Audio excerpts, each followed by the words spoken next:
Hi, I'm Nourah, and today I want to share some reflections on what Hector St. Jean de Crevecoeur, that's what I think the pronunciation is, Crevecoeur, identified as the qualities that made a person American in the late 18th century.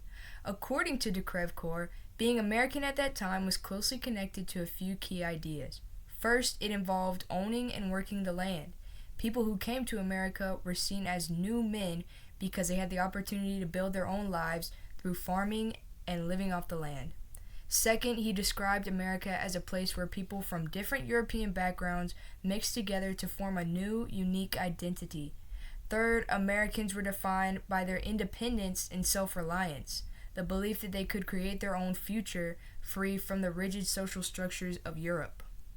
I think these factors made a lot of sense back then because America was a new nation offering a fresh start.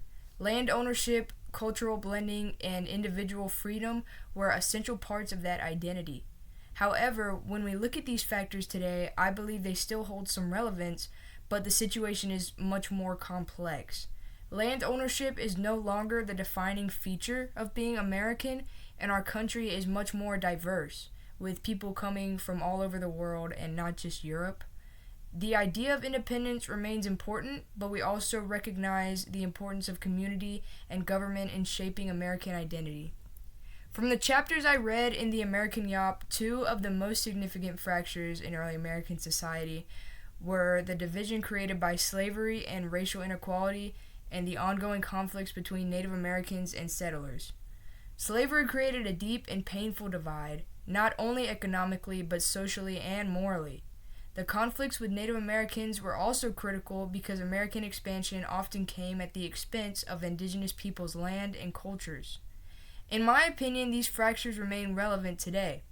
The legacy of slavery and racial inequality continues to impact the American society, seen through systemic racism, economic disparities, and ongoing social justice efforts. Similarly, the effects of the treatment of Native Americans persist in issues surrounding land rights, sovereignty, and cultural preservation.